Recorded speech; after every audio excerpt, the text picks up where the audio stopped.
All right. So, so thank you for being here. And then what we're going to do is talk a little bit about what is going to happen once we go live on the air. So, Matt is my producer. He's going to come on about 2 or 3 minutes before the actual show starts, before we go live, and he'll do a sound check with you. He will also do a check on the chat. So, what we're going to do is we're going to talk about you. I'm going to introduce you. And the first question I'm going to ask you is, how do you describe yourself? Tell us a little bit about you. So we'll start with that. Then we'll go through your questions. I'd like it to be more of a conversation type discussion, but feel free to, once you get on a topic and you really are on a roll, go with it. And I'll let you, because I do want people to be able to go back and listen to the podcast and actually get genuine knowledge from this. Right. I don't want it to just be like, oh, it's just another chit chat between Fozzie and her guest, and right, it's not interesting. I want them to really get genuine information out of the deal. Once we do that, we'll get to, I think we go 26 minutes, and then we take a break, and then we go another 26 minutes. So right around 4 minutes before we go to break, Matt will start putting into the chat 4 minutes, 3 minutes, 2 minutes, 1 minute, 30 seconds. Around the 2-minute mark, I'm going to ask you to give your information out as to how someone could contact you should they want to work with you, should they have questions for you. We do have a call-in number. We've rarely ever had anyone call in.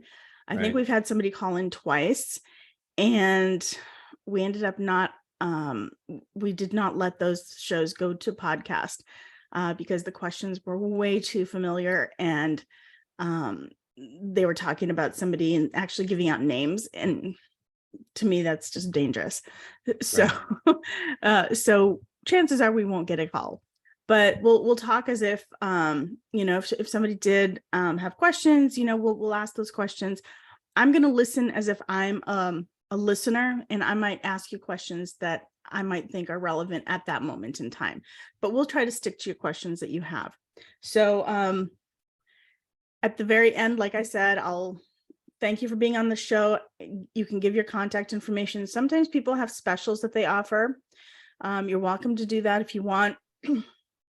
Sometimes people think of one at the last minute. It's like, oh, I'll just do this if you say you heard about me on the show. Whatever you want to do is fine.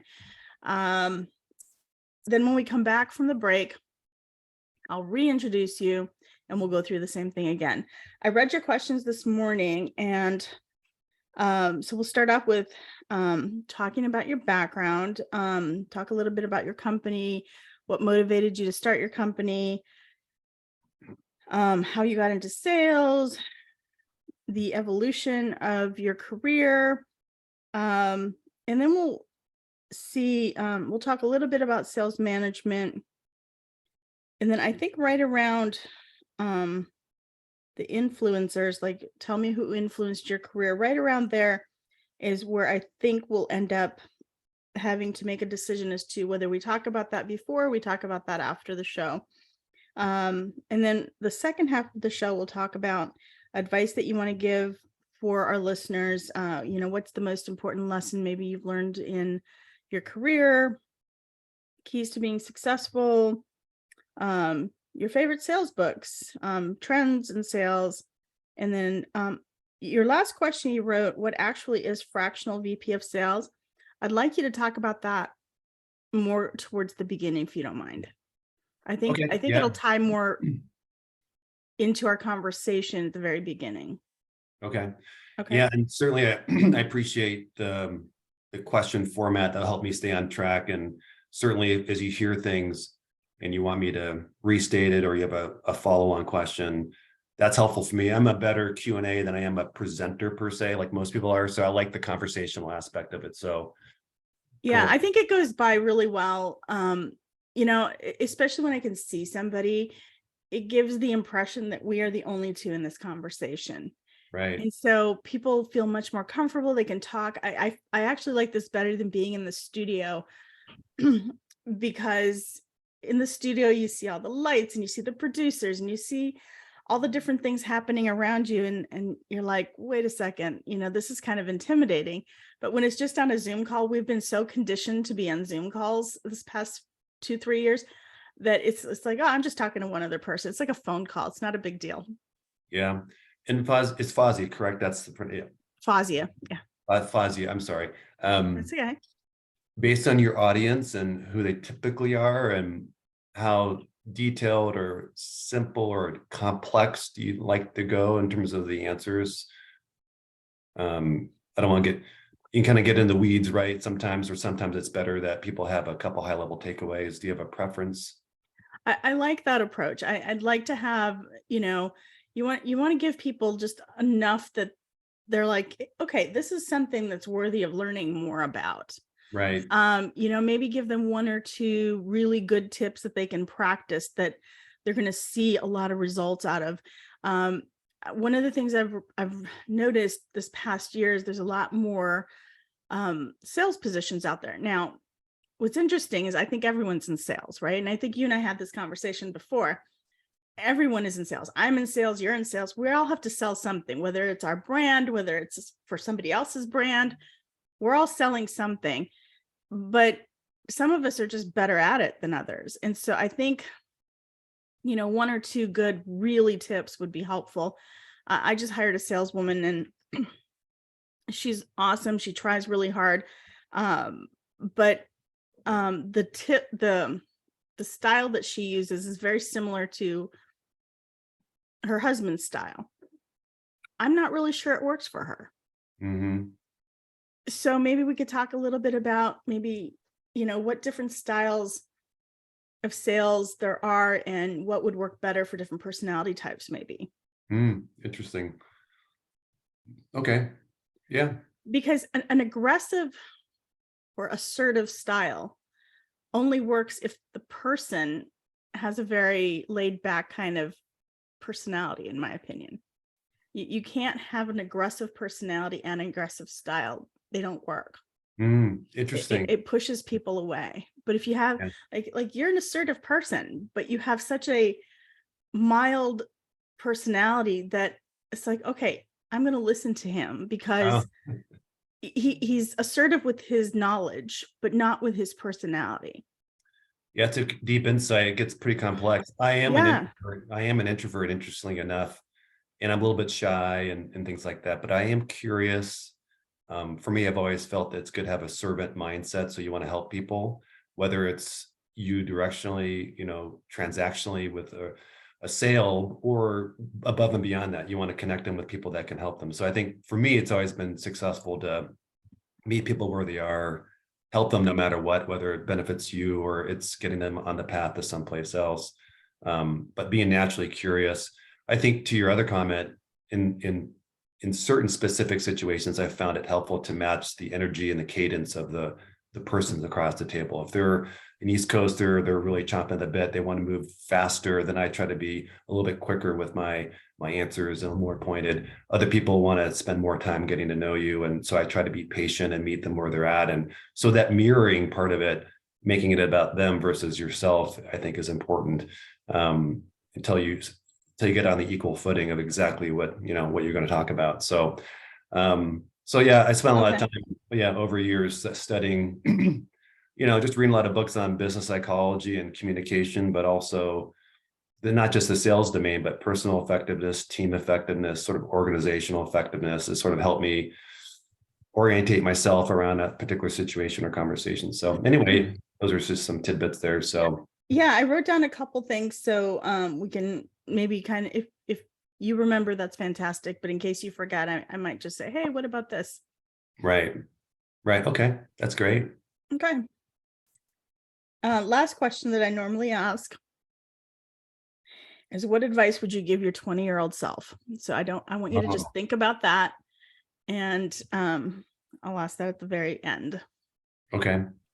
Yeah, and I don't probably specifically have any promotions or discounts or offers at the time, but I can give them my contact information, and I'm always here to help people with the initial conversation. There's no to me, I want to help people, as I mentioned, get to where they need. So I'm always open to a conversation, whether to me, it's not really transactional. So if people need some quick tidbits or help, I'm happy to point them in the right direction or have an initial conversation anytime. So maybe you call that a free consultation.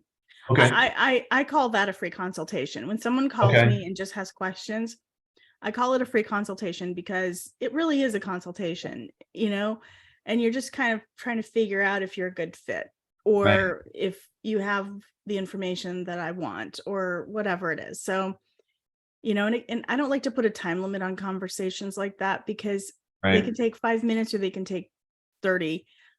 But I want, at least from my perspective, I want to make sure I answer all their questions. Right. Because those are the people that potentially come back if you give them the time they need. Okay. All right. So Matt should be on here any minute. Do you have any questions before we go live?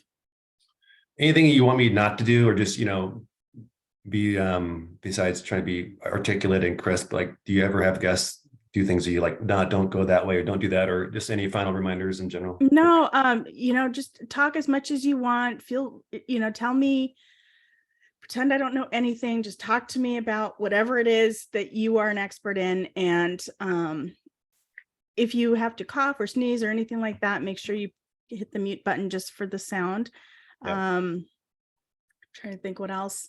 If there's a topic you're not comfortable with, or you maybe it's too lengthy for the time we have left or something, you could say, that's for another show. Let's talk about this instead, and just redirect it to something you are comfortable talking about. Got it. Okay. I'm good with that. We will flow however is comfortable for you. I want you to walk away feeling good. Yeah. Thank you. Okay. Hi, Matt. Hi, Fozzie. Good morning. How you doing? Good. I want you to meet Mark Sutter. Mark, this is my producer, Matt. I hope I don't mix your names up. Sorry. Matt and Mark sound a lot alike in my head. They do. I have a brother, Matt, so I know how it goes. My mom messed it up all the time. Yeah. Well, I think that's a parent thing. I just call my kids, hey, whatever your name is, come here. Exactly. How you doing today, Mark? I'm doing well. Thank you. Happy Wednesday. Yeah, happy Wednesday. I just want to do a sound level check with you. Do me a favor and just count backwards from 5 for me. 5, 4, 3, 2, 1. All right, got you coming through okay. It is a little roomy. Are you just using the internal mic on your computer or webcam, or do you have an external hookup? Just the internal on the laptop. You want me to turn up the volume a little bit? No, the volume is good. It's just I was just making sure that you didn't have an external hookup, because if you did, I have to go through the settings and get it working because it doesn't sound like it was on. So, but we're good. Yeah, we could hear you well. It's just a little roomy. It's not bad. We could hear you well, and it's loud enough. So just know with that mic, it's just kind of an open mic. It picks up all the room noise. So if you are moving around or shuffle papers or stuff like that, or talk with your hands, hit your desk, those types of noises will come through. So just kind of be conscious of that. But otherwise, it sounds pretty good. Great. Okay. All right, and Fozzie, go ahead and cut back from 5. 5, 4, 3, 2, 1. All right, sounded good. The mic's working, so we're good there. I did send a hello on the chat. Did that come through? Yes, I got it. Got it. All right, excellent. Then we are good to go. We still have just a little less than 2 minutes, and we'll get started. All right, thanks, Matt. Yep.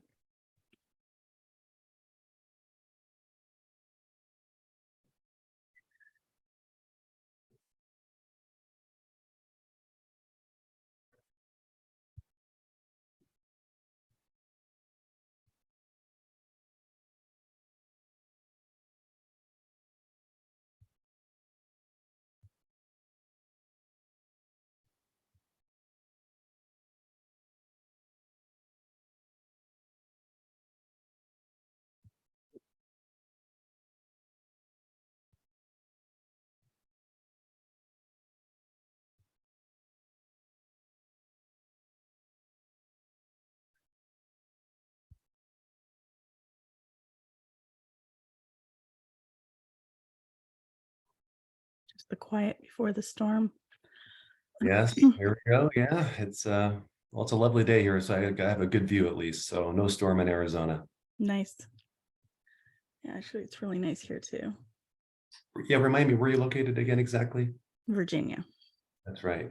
Okay. You have some cold weather coming your way, right? Apparently, not excited about that. I'm not a big cold person. All right, we have about 10 seconds here. I'm going to All send you right, feed your thank you, way. Have a Matt. great show. Yep. Thanks.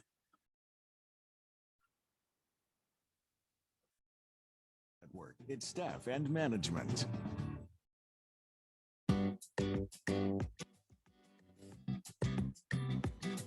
Welcome to Focus on Success with Fozzie Acosti. Our program is designed to help you with executive function challenges. Our guest experts offer perspective, experience, and ideas to improve different aspects of your life. Now, here is your host, Fozzie Acosti. Hi, welcome. I'm Fozzie Acosti, and today I am so excited to interview Mark Sutter. He's the founder of Impact Sales Advisors. So, in my opinion, we all do something in the sales arena. So I'm really excited to have you on the show today, Mark. Welcome. Thank you for having me. I'm excited for the conversation. Yeah, I think we all do sales. We're all salespeople. I mean, we have to sell something, whether it's our ideas, our products, our interest in something, whatever it is, we have to make that argument that it's a good thing. And so what you do is really important because it helps sway someone's opinion one way or the other. Do they want to buy our product? Do they want to like us? Do they not want to like us? That's all sales, in my opinion. Would you agree with that or no? No, I totally agree. It's a great assessment. We're all trying to connect with people, influence people, persuade people, or just help people, right? So we're all Sure. selling, you realize it or not, in some form or fashion. Exactly. And, it took me a really long time to come to that conclusion. When I was younger, I was a little scared of sales. I remember my first job. I worked at a yogurt shop, and, our supervisor was like, "Oh, you have to sell the yogurt." And I'm like, I don't know if I can do sales, and it kind of, over time, I understood it as you just have to make the argument like, yes, this yogurt is delicious. You will like it. You just get to choose your favorite flavor. And it became so much easier over time. So I want you to talk a little bit about you and tell us a little bit about who you are and how you got started in sales. Well, it's a great question. And I love sort of what you mentioned there, because I've been an introvert my whole life, obviously, in some form or fashion as well. And but I started my career in sales after I got my MBA, became curious about technology. So started in the wireless industry. And as an introvert, I learned pretty quickly that it was at times difficult to talk to people, but if you focused on that you wanted to help people solve their problem, get them what they need, it became much easier. So I really became adept and started to enjoy just connecting on one-on-one with people. And so I did retail sales, actually started before that doing a door-to-door sales. And then I moved into sort of the corporate world at Gartner Group doing B2B sales and sales management, and moved on from there and did some services work with financial services at Russell Investments. Did another stint at a couple of B2B companies, Gartner again, Dun Bradstreet. So most of my career is B2B sales, but I started in B2C and sort of just stumbled into sales because I wanted to help people sort of enjoy those one-on-one conversations. Later, really enjoyed managing teams of people, helping them achieve success. For our listeners who don't know, can you define what B2B and B2C mean? Great. Yeah. So sorry, business to consumer. So selling a product to an individual consumer, or business sales, selling to other businesses, is B2B. Thank you. Yeah, I think it's important. So as we have this conversation, people understand what it is you are referring to, because there is a distinct difference. Right. That's okay. For sure. Mm-hmm. Yeah. So tell us a little bit about your company, Impact Sales Advisors. What does your company do? How do you help others? Right. So I'm a fractional VP of sales. So I'm an outsourced or fractional VP of sales. And what that means is I come in to businesses, small and mid-sized businesses that are struggling with sales, looking to build or rebuild or scale their sales performance. And the common denominator is that they're probably unhappy with the current state of sales performance, and they're a little bit frustrated, want to turn things around. And I come in and do an assessment. I look at ways to optimize and rebuild their sales performance. And in some cases, I'll come and manage their sales team on a part-time basis. Many small businesses, mid-sized businesses don't oftentimes need a full-time, heavy salaried sales leader, but they do need somebody to fix what's broken and then lead the team to success, and oftentimes find additional sales resources to replace myself. So a lot of it is building and rebuilding sort of the sales approach of a small business and mid-sized business, and oftentimes then running the sales team as well. Okay. Yeah. No, I think that sounds wonderful. How did you get into sales? Talk to me a little bit about your background and that evolution of your career. Yeah, so as I touched upon earlier just a little bit, I just didn't really know what I wanted to do. So I went and got my MBA, and then I learned after my MBA about a couple of companies and technologies, and I just became interested and really just try to get on the ground floor of some of these companies. And so oftentimes for people that aren't sure what they want to do, or they're just beginning to get into their career, sales is a great place to start. So I started at the bottom, door-to-door retail sales. And as I mentioned, had some success, really became enjoying in terms of the work that I was doing. I would say during that journey, I became very curious as well about just business in general. So even though I had an MBA, I spent a lot of time studying and reading books around business, organizational effectiveness, team effectiveness, personal effectiveness. I just want to learn about businesses and people. And so that sort of got me on the path to having some good success in the wireless industry, and then moving on to sort of the tech space into the business to business sales. And then throughout that journey, I just really stayed open in terms of learning and connecting with other leaders that were doing really good work and very successful at different levels, whether they're leadership or they were managers or they were just very good salespeople. I spent a lot of time just trying to study those folks to learn as much as I can, because I was really focused as well on myself in terms of just justifying as an introvert, just being successful for myself. And so a lot of a journey, Fazia, in just terms of trying to be successful, studying success, both as a personal level, but also at a corporate level as well. And that led me just to get tapped to lead different size teams, work for different organizations. And that started me on the path of being a sales leader. I spent about 30 years in corporate B2B sales management, sales leadership, global client director type of roles. And over time, I knew that eventually I'd want to spend more time giving back and trying to help companies that really needed help, which is really the mid-sized, the small business segment. A lot of larger organizations have a lot of resources behind them, some in-house, some external, so they have resources to sort of help themselves. But the small to mid-sized business segment is really needing a lot of help. And I would also add the fractional outsourced space in general is a really hot space for people like myself to have a lot of experience to help companies. So whether you're a fractional sales leader like myself, a lot of small and mid-sized businesses are asking for help around from the CEO role to the legal role to the HR role, where they need part-time leadership and management support, but not always on a full-time basis. They may not have those resources in-house. So it's really a good market opportunity of a space where there's a lot of need and demand for people like myself that have a lot of experience.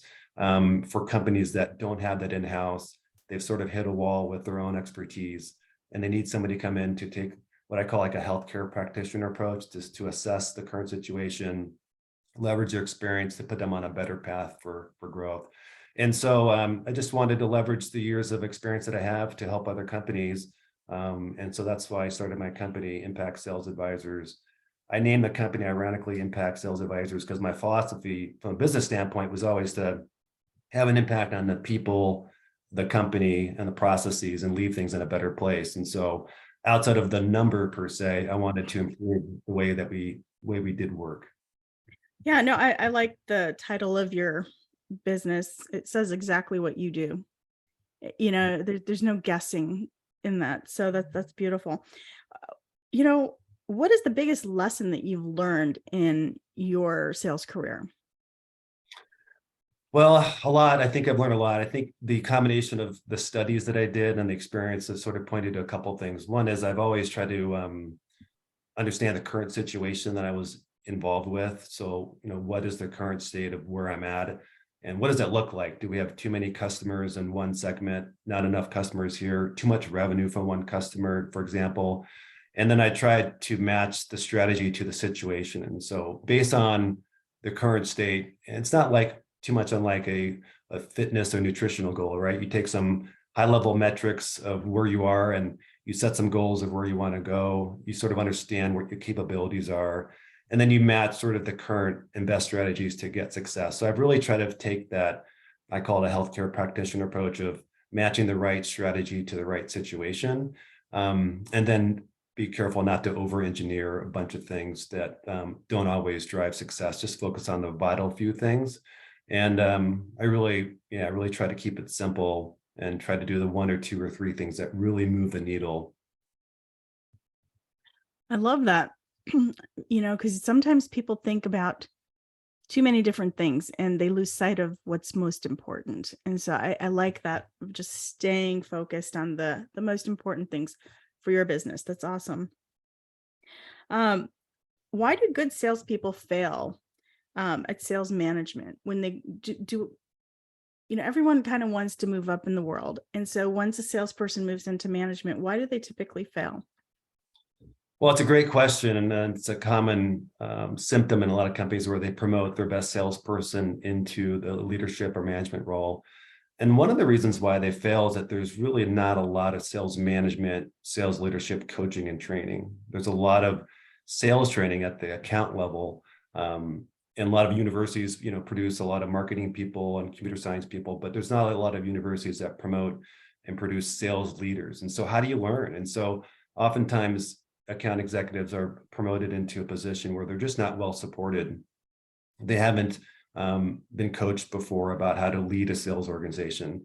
The skill set's different. The traits are different. Instead of managing a sales cycle, right, you're managing a group of people, a team of people that you have to coach and lead and serve, but you're also managing up in the organization. So you need to represent what sales does to marketing and product and to the exec group. And so there's a lot of learning that needs to happen about understanding how a business works within itself in terms of the different functions, and then how to manage a whole group of people that you've never done before. And so I think there's a lot of cases where we set up people to fail because they're not walking into a situation where there's that inherent sales muscle and sales leadership training, and then they're not trained themselves. And so I think that's a big gap currently in the marketplace. And that was one of the reasons why I spent many years studying sales and sales leadership. I was blessed and have a lot of gratitude to the sales training, sales management specific training that I received at Gartner in particular, which had a lot of ex-Xerox folks there. So I was mentored well, I was coached well, but there's not a lot of companies that do that today. And so you're sort of left on your own to sort of develop that. And so again, I think there's a gap in the marketplace of sales leaders. Well, they are two distinctly different skill sets. I mean, even though everyone is a salesperson, not everyone is a manager. Right. Not everyone has management skills. So you're right. You have to learn a completely new skill set, even though you're already really good at your job. And it makes for difficult transitions sometimes. You're right. They definitely need that support. Right. Yeah, and I think it's largely about having a servant mindset, right? So you really have to want to serve and help individual team members above yourself, right? So you want them to be successful more so than yourself. But there are also just some nuts and bolts about just running a sales organization. Do you know how to have a performance conversation? Do you know how to run a business review? Do you know what metrics to talk to your leadership about? So there's just different things that you wouldn't do in terms of running a sales cycle that you need to do as a sales leader that, again, you probably haven't learned before, haven't been trained before, haven't studied before. And it is quite complex based on a different company that you might work for. Yeah, absolutely. Do you think personality styles play a role in sales and management, or maybe both? I think personality styles play a role in everything personally. And I think they do impact sales, but I want to hear from you. What do you think? Yeah, I do think they impact. I think there's multiple personality styles and profiles that can be successful in sales and sales leadership. I think the key really is understanding what your personality profile is and what the personality profile of your team members and your organization is, because again, it's sort of matching your style and situation to the context of what's happening. And so can you leverage and communicate and coach people with different personality styles? Can you communicate upward in the organization, the current state of the organization to different leaders that have different energy levels, different personality profiles, different ways of receiving information? And so I think while there's no silver bullet of a personality profile, I think there's some that lend itself a little bit better to being a leader and a sales exec, but multiple profiles can be very successful. But it's really how well do you work with other people and finding common ground and communicating. Too many mistakes happen when people think one thing and the other part of the organization's thinking something else. So how do you bring people with different backgrounds together in an effective, sort of efficient way? Can an introvert be a really good salesperson? Yeah, I think I've been pretty successful. I think I'm an introvert, and Most people would disagree with you. They're like, "Oh no, introvert. I'm an introvert. I can't go do sales." But you proved them wrong. yeah, so it's interesting. I just went through like another personality profile that somebody gave me, and I am an introvert, but what it means also is that I'm empathetic. I'm a good listener. I like research. I like data. I do like to help people. And so I'm pretty methodical and servant oriented. And so I speak typically from a place of knowledge and research and experience and so forth. But so, yeah, I think you can be an introvert for sure. It's just leveraging the strengths that you have from that perspective and going forward with it. I love it. Thank you. One of the things that we talked about before we started the live radio show is meeting people where they're at, kind of being that mirror. Can you talk a little bit about what that means? Yeah, so for me, it really means about understanding the person and the context of why you're having that conversation. So it's less about me trying to talk to them about something that I have to offer. It's more about having a genuine interest and a curiosity and trying to learn about their current situation. And then having the mindset that you want to help them achieve their goals and what they want to do, irrespective of what I might provide them. So in some cases, I'm trying to learn about them and maybe I can help them, but at the very least, I can help them, if not myself, by connecting with them with a person or resource that can move them forward. So I think it's a mindset thing of meeting people where they're at, understanding their current situation, sort of where they are in the decision-making cycle that they have, depending on what they're looking for. And sometimes it's just being a listener, right? You're not trying to solve problems, but you're trying to help them sort of make sense of what they're struggling with by being a listener and asking good questions. And so I think if you start there first, then you know where to go, right? You understand the current state of that person, what their situation is, what their motivations are, and what challenges they have. So that's what it means for me. No, I like that. I like the fact that you start off with asking questions, really understanding your client, really understanding what their needs are, where they're at, so that you can help them get where they want to go. That is, I think, what every salesperson should be doing. Would you agree that that is probably the basic, start of where you should, start sales? Well, I think it's always definitely part of the place that you should start there, right? I think there's been a trend recently in the last couple of years of a lot of outreach from B2C sales and B2B sales of people reaching out with their own product-led or service-led solution versus having some idea about where the customer is in their situation. And so I do think you should start where that person is, where that company is, and hopefully have some understanding of where they are, first of all. But if you're not, then you need to start where they are versus where you're coming from and what you're trying to sell, what you're trying to pitch. You think everyone should learn about sales?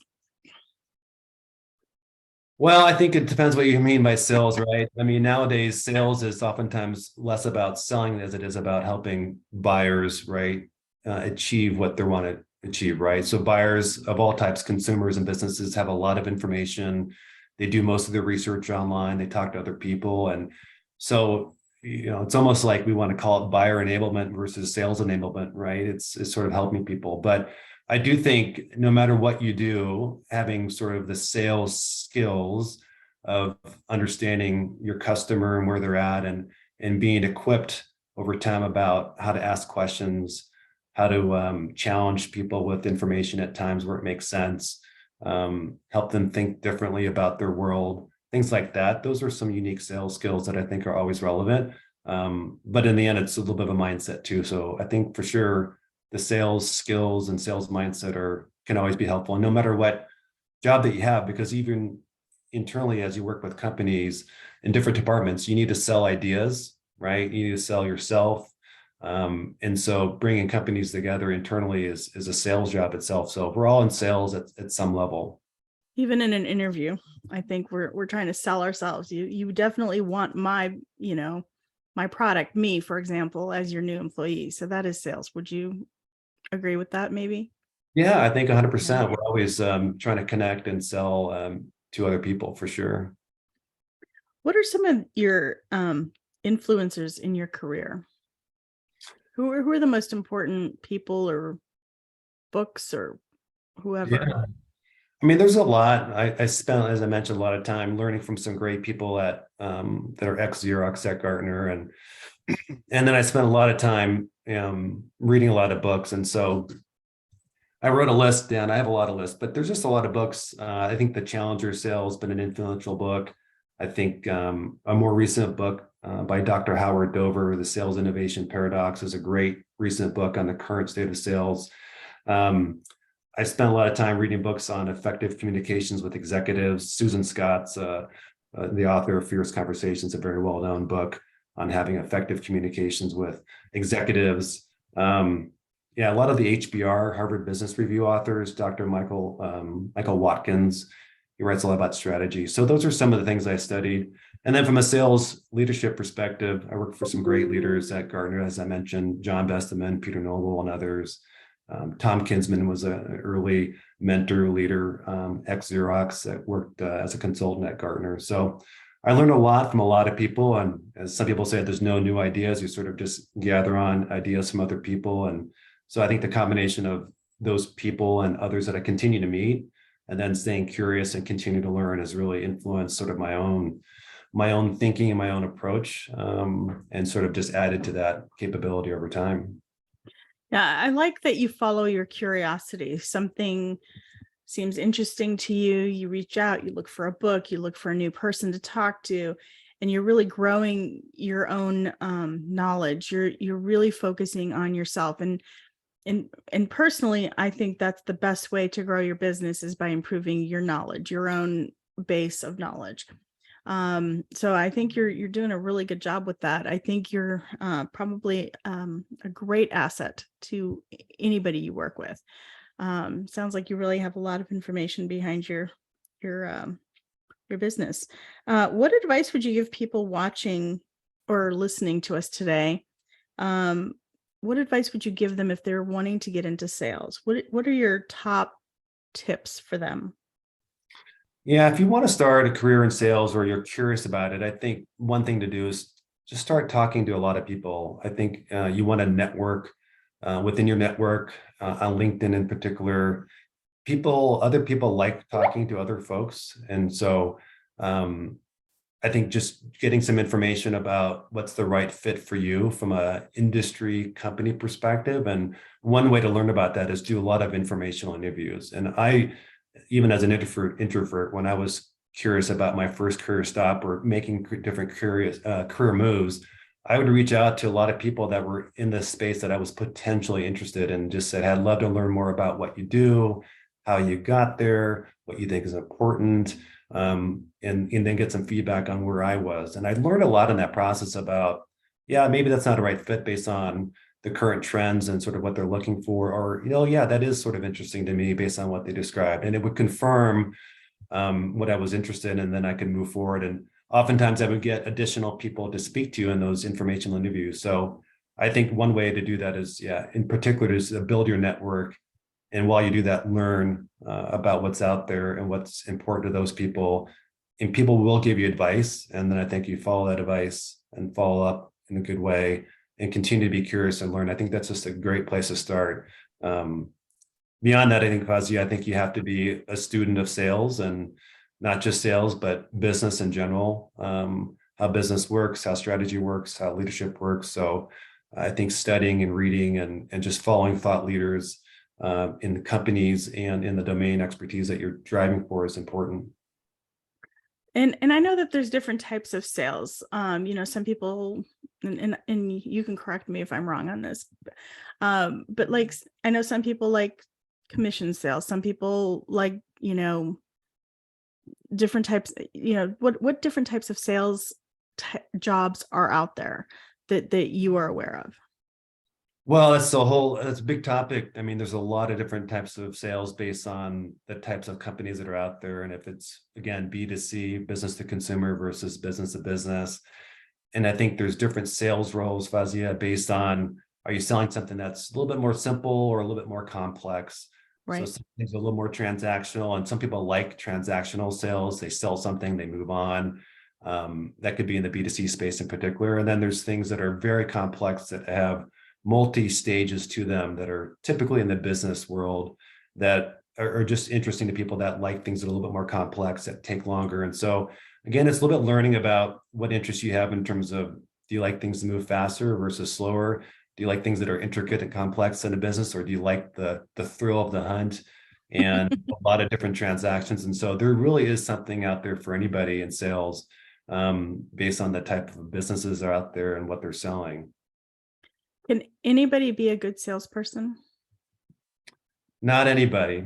I mean, again, I think from a corporate sales perspective and B2B sales, you have to be willing and wanting to help people, right? If you're in it for yourself, it'll show through right away, and you won't be successful very long. So I do think successful salespeople are ones that are really interested in helping that person or that company get to where they need to get, whether it's benefits you personally or not. And if that's just not you, and you don't like talking to other people and helping people, you rather maybe work more independently, and to each their own, maybe sales is maybe not the right role for you. And that's just my perspective, is that seeing that people have a longer successful career if they're sort of servant mindset oriented.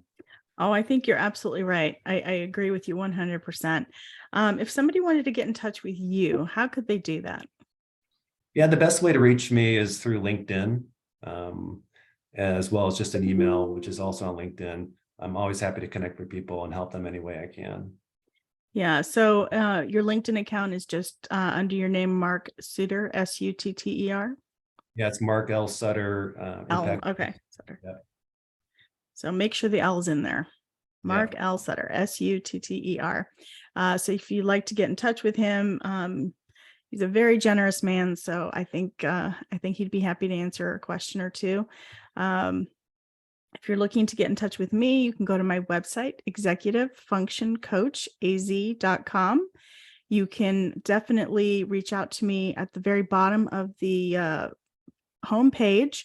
We have our magazine coming out again in January 10th. And starting this month, it is a monthly subscription. So make sure you sign up, subscribe, and you will receive an email. Make sure you go back and click on that email. Make sure that you have, done all the process so that you can receive that magazine on the 10th of every month.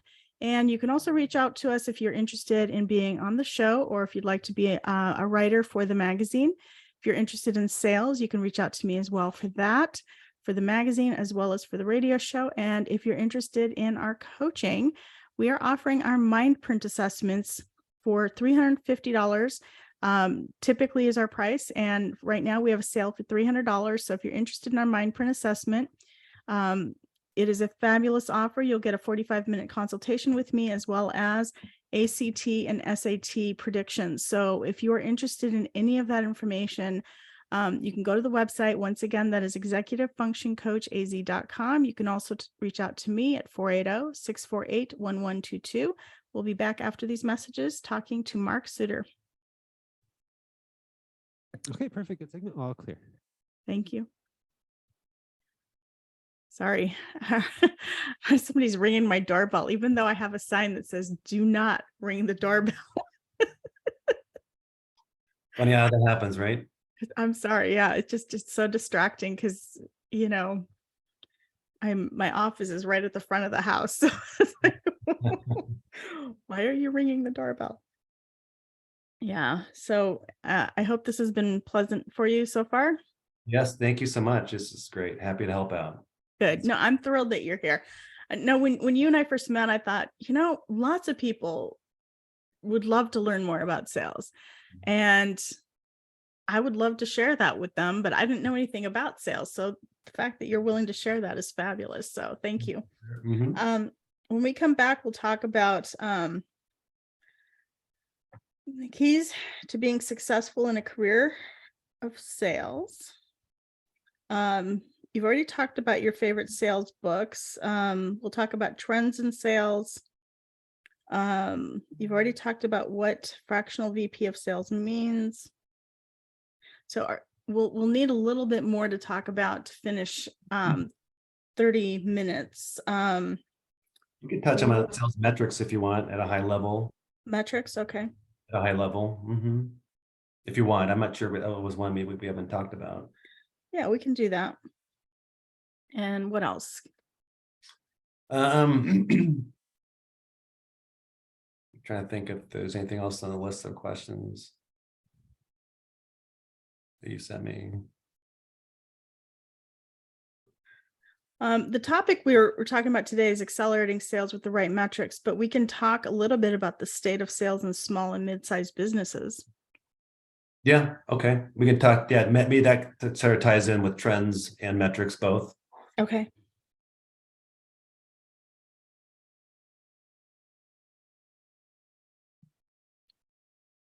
All right, we'll be coming back in about 20 seconds. Okay, thank you.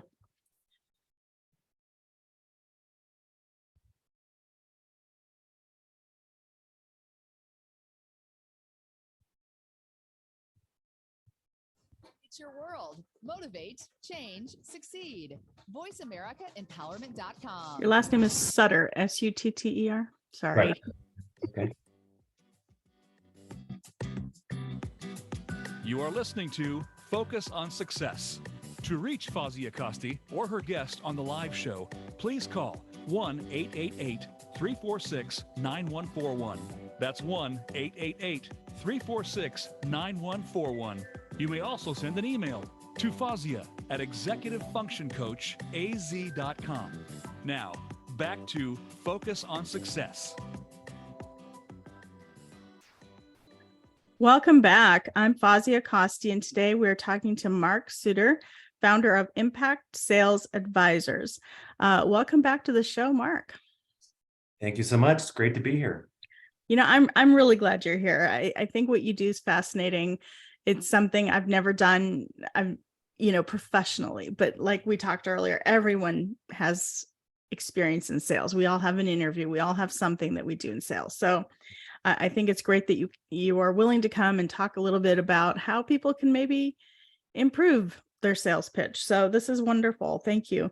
What are some of the keys that help you become successful in a career with sales? What are the most important things that you would do for a career in sales? Yeah, there's a lot of there that you could potentially touch upon. I think one is just getting started, getting some experience in sales.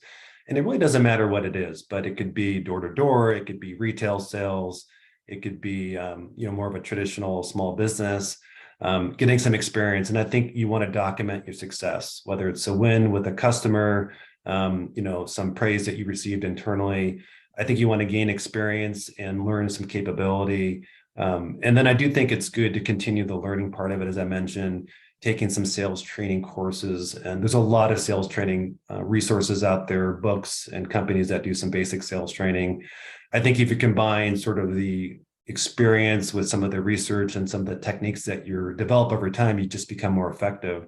And so that's really sort of a place to start, but it's also is something that you just do ongoing as you continue to evolve your skill set by learning and practicing and so forth. Again, a lot of resources online and groups that you can join to get some feedback and some experience and some training. It's interesting that larger companies do provide some training at some cases, but a lot of small companies don't. So it's really on yourself to do it individually in terms of reading books and trying to develop your skill set You can also hire a coach in some cases and things like that. But to get started, you just sort of need to get started and jump in and try to get some experience at some company, and then plot a path of where you want to go by building on the successes that you have. Is it kind of a trial and error thing at the beginning? Well, it can be. I think every situation is a little bit different. I think if you get with a company and you're doing okay in sales and you're learning something, that's a great sign. I think if you're learning something and you're having some success, that's a great sign. And ideally, you're hopefully making some money. I think it's a bad sign if you're not learning something about sales or the customer. You always want to be sort of moving forward with the learning part of it. And then I think you reevaluate every so often about other opportunities out there that would be a logical next step in your career progression based on what you want to do, whether it's sort of the business to consumer route or the business to business route, based on sort of your interests. Like maybe you're interested in technology or you're interested in healthcare. What are the larger marketplaces and ecosystems of the space that you want to play in, and understanding sort of the opportunity set of what the roles might be, and then meeting people. So building your skill set, and then I guess I touched upon earlier, building the connections in the area and the space and the company and the industry that you want to spend time on. Earlier, you talked a little bit about, learning, getting the right training and the right techniques. What are some techniques that you've used that have been very successful for you? Yeah, so I think there's a lot of things that I sort of morphed together over time. So I've been trained and have studied a lot of different, I would say, called sales methodology, right? So from Challenger sales methodology to Miller Hyman sales methodology to spin selling. I'm a big fan of the value selling network program, value selling framework. But I do think it's really combining sort of the sales methodology with a broader understanding of the business. And so, how do you have effective conversations within a context of the market within a company? So sales and marketing and product and the executive function, understanding how business works is really important. So it's not just the sales training. I think there's a broader business expertise that you need to develop over time in terms of how companies operate, because ultimately you're operating sales and you're fine-tuning sales within the context of a broader corporate organizational approach and strategy and culture. So understanding how that fits within a company is important as well. You talked a little bit about value selling. What is that? Well, value selling is actually it's a common theme of an approach, but there is actually a specific framework out there called the value selling framework, and that's what I was referring to. So there's there's a company called Value Selling out there that I think does great work and that we leveraged at previous companies that I worked for in terms of at a high level, just really understanding their corporate objective and their business issues at a high level, sort of the problems and challenges that stand in the way. So it's really understanding their situation first before you get to the solutioning part of it. And it's a great framework that they offer. I think it's very useful and easy to use. It's not overly complex, and it sort of fits in almost any type of industry or size company. And so, but in general, the value selling approach is to start with the key initiatives and the corporate objectives and the challenges at a company or person level versus your own product led. Thank you. I appreciate that. Yeah. What are some trends in sales? I mean, do sales have trends like other businesses do, or is sales always sales? Yeah, there's been a lot of trends in sales recently, and particularly the last 18 months with COVID and the remote work. And in general, one stat that I read recently is there had been about a 12 to 1300% increase in the number of SDRs, sales development reps that do outreach.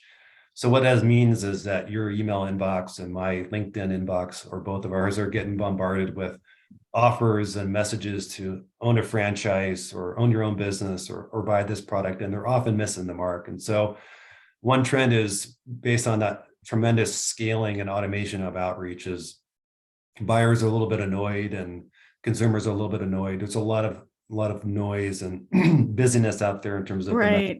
and so I would say, from a sales perspective, if you flip it, buyers that have a lot of information and data themselves, they're getting bombarded with a lot of messages, again, from salespeople and marketing people about this or that are just missing the mark. And so it is a turnoff to buyers that they're getting sort of the wrong messaging. And that's a big trend. The related trend is that, as I mentioned before, is that buyers, whether they're consumers or businesses, are largely doing their research and their solutioning online and via other digital means. And so the role of the sales rep is a little bit later in the sales process, and it's a little bit different than it used to be. So think about less about it from a sales framework perspective, but where is the buyer and what are they doing? What problems are they trying to solve for? What are they looking for from a solution standpoint? And they're doing that digitally and online versus getting that information from a salesperson. So if we're getting bombarded with all these messages we don't want, what is the lesson in this for a salesperson? Yeah, so the message is really, how do you be relevant at the right time based on where the buyer is? And so if the buyer understands that they have a problem and they're just trying to do some research and get smart about it, they're trying to get educated on it, then your role and your messaging needs to help them get smarter about that particular stage of where they're at. If they've moved on and say, I know what I need, I'm not sure exactly what the solution looks like in terms of what the requirements are, then your messaging and the way you show up is different, right? One time initially might be educating. Now when they're in the solutioning area, they're sort of just looking at different options. Things like, can you help them tell a customer story that you've solved with before? Is there a case study in there? It's a little more specific about where they are in the stage, because they're closer to making a decision, and they might just need help understanding sort of the options within that framework of the solution. And so I think if you understand if they're in the education phase versus the solutioning part of it versus making a decision, then you just adapt your messaging and your talk track and how you help them by being really relevant at the right place at the right time. Think about it as you're just being their guide for a lot of it, right? You're educating them up front, then you're helping them make the decision by providing some data and some facts, maybe some examples, things like that. Okay. So yeah, no, I really appreciate that. Do you have any case studies of people that you've helped that you could talk a little bit about?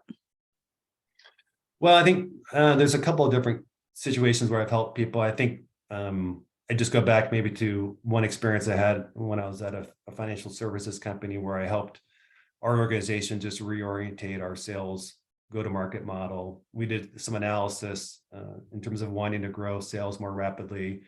And when we looked at where we were in terms of doing that current state assessment, looking at where we were today, we realized that the way we were organized and where our customers were didn't make any sense. And so we basically just reorganized our sales organization.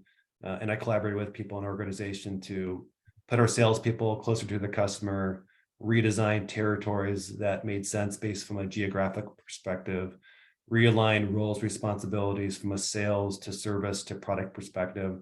That was probably one example, I think, where we really reformatted the approach to sales.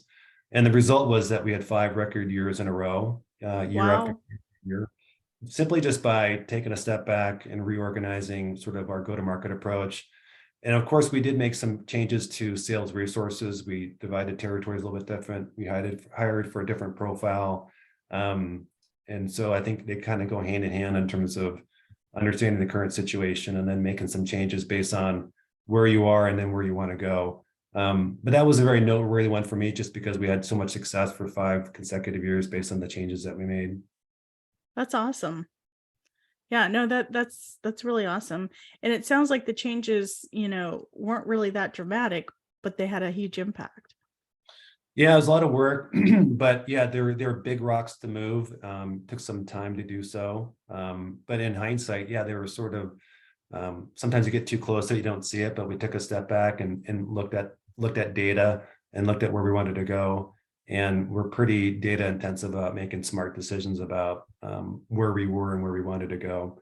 And it was a collaborative team effort, of course. So, which is the fun part, right? You're not just me and sales working on it, but I work pretty closely with our folks in service, our folks in product about really aligning. We touched upon metrics, but where are we going to focus our time and energy on? Which customer sets, what products, right? What skill sets do we need as a sales organization? So we really spent a lot of time aligning the organization on around the right vital few things from a metrics perspective, which I think really helped us drive momentum. I love it. Well, speaking of metrics, I'd love to talk a little bit about the state of sales in small to mid-sized businesses next. And let's talk specifically about the high-level metrics, if you don't mind. Yeah, so I think the state of sales, when we do assessments with businesses, and I continue to consult with business here locally, a lot of times they're struggling with a couple different areas. It's things like sales strategy, meaning do they understand from a competitive standpoint the position in the marketplace? Do they understand who their ideal client profile is? I think from a methodology standpoint, from a sales process standpoint, they're struggling with how to organize the right steps in their process to efficiently and effectively go after the market. They're oftentimes also struggling with what are the right metrics and dashboards to track. What are the things that we should be really focused on to measure?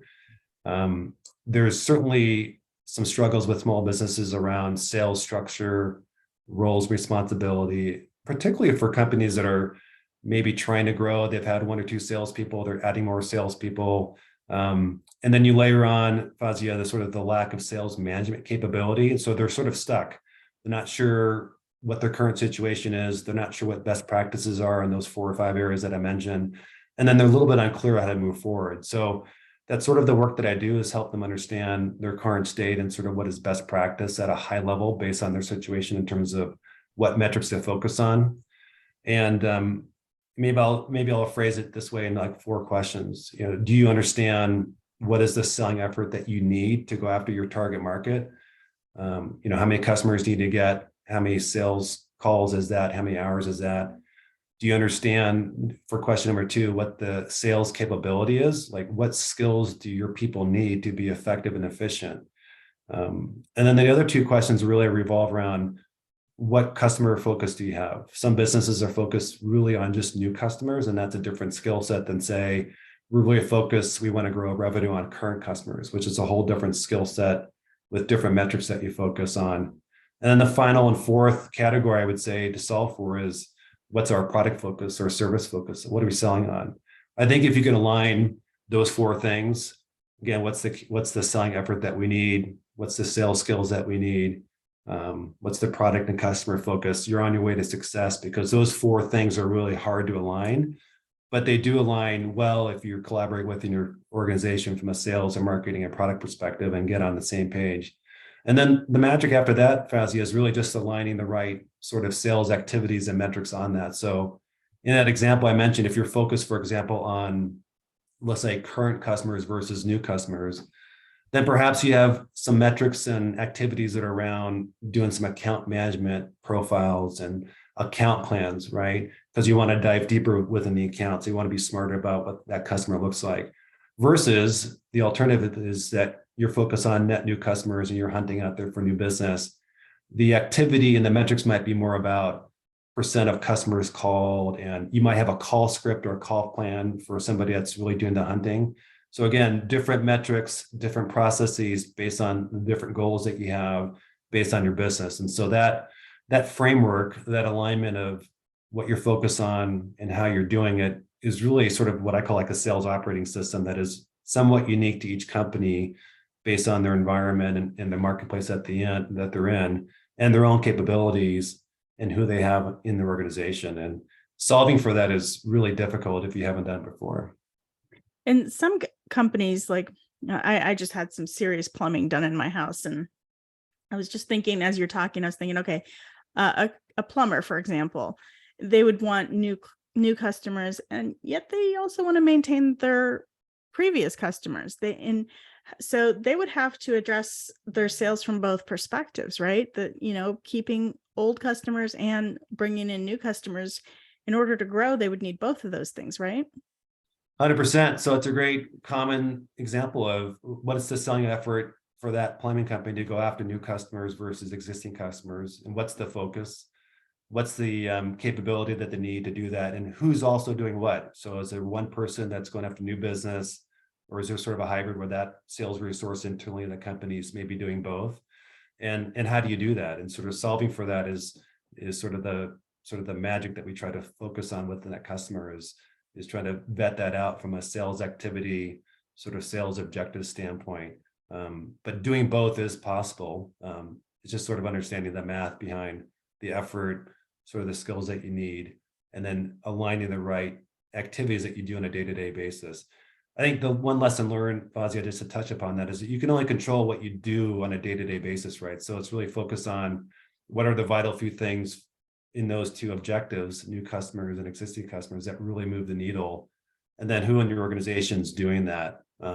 Is it one person? Is it a different person? Is it the account manager versus a sales rep? And then how do you manage that overall function and activity from a leadership management perspective? And if we look at a smaller company, like the plumbing company, for example, the plumber, it's probably the plumber doing the sales. Right. So, right. yeah. So, do they have to have different skill sets for, well, clearly they're able to be a plumber, but do they have to have a different skill set for, selling to both their current customers and new customers? Or do those skill sets overlap? Well, it really depends on the person. I think some people can do both. I think one of the questions you sort of embedded in there, which is really important, is a lot of small businesses are at that stage where they are owning the company, they're selling, and they're also delivering. And then if they want to scale their business, how do they do that? And so oftentimes there's this question as a business is, how and what sales resource do I hire first? Or do I hire somebody to help me deliver and execute sort of on the delivery part of it? And that's sort of a key question that we probably don't have time today to offer and solve for, but it's really doing the analysis of how do you scale and grow your company in terms of the number of customers that you can handle, and then what the business development activity is to go acquire new customers while you're servicing your existing customer base. And so there's sort of both sides of the coin there in terms of delivery and business development that we can help customers work through, because you need to solve for it. And it comes down to a lot of times is what's the role of that business owner in that situation, Fazia? What do they want to do? Do they want to go focus on selling? Do they need somebody to help them? Or do they need somebody to help on delivery, right? So they can scale and have more bandwidth to do both. Yeah. Is it harder for a small company to grow or a larger company? Well, I think it really just depends on their marketplace and their situation. Okay. I think larger companies, again, it depends on the marketplace they're in. I think there's different factors for both. It just really depends on the industry and the marketplace that they're at. I would say a lot of cases, small companies just have more room to grow, right? Yes. So you can make some pretty dramatic changes in revenue with a few different tweaks potentially, whereas larger companies have a lot of status quo inertia of things that they have to move, and it's a little bit harder to turn a big ship sometimes. Okay. Well, I have to tell you, I've really enjoyed our conversation today. I want to thank you for being on the show. How can people get in touch with you once again? Yeah, I think the best way to reach me is via LinkedIn. I have a website on there as well. I'm always open to a free consultation and helping people be successful. So if I can help them, happy to do so, even if it's just me getting them to another resource or another conversation someplace, but happy to connect on LinkedIn and take it from there. All right. And it's Mark, M-A-R-K L Sutter, S-U-T-T-E-R. That's right. Impact Sales Advisors. Yep. That's where I'm at. Beautiful. Thank you so much. My last question to you is, what advice would you give your 20-year-old self? I would say always stay curious and assume that you don't know it all. So never stop learning. And I would say your success in life oftentimes is mostly attributed to the people that you know and that you're trying to meet and how you spend your time. So spend your time on things and attention on things that will move your life forward from a business and personal standpoint. Yeah, no, I appreciate that. And once again, thank you for coming on the show today. It's been absolutely a joy chatting with you and learning a little bit about sales. I hope it's been a very helpful, topic for our listeners today as well. If you're looking to get in touch with me, once again, you can go to my website, executivefunctioncoachaz.com. The bottom of the homepage, there's a contact tab. You can send me an email directly through there. You can also call me at 480-648-1122. We have a special on our mind print assessments right now. If you're looking to get a special holiday gift, now's the time. We have a special $300. You can also get the mind print assessment with the ACT and SAT predictions. So it's a wonderful tool to have to guide your student, your child, through their educational system or through their educational process. It's really a wonderful tool. You can also subscribe to our magazine, Executive Function Magazine, through our website. You can call me directly or email me if you're interested in being on our show today, or if you are interested in writing an article. The magazine is now a monthly subscription, so we are looking for people who can write on different topics for different months. So we are eager to hear back from you and see what you are capable of contributing to our magazine. And if you're interested in being on the radio show, we're interested in guests for that as well. So I want to give a quick shout out to our listeners, especially those in China. Without you, this would not be possible. So thank you very much. And I hope everyone has a wonderful holiday.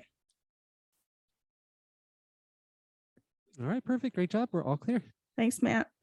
You're welcome. Thank you, guys. Hang up. Welcome. All right, I'm gonna jump out, but you both have a great rest of your day. And Fozzie, have a good holiday. We'll talk to you next time. Yeah, Matt, Merry Christmas. Thank you. Yep. Merry Christmas. All right. Bye-bye. Bye.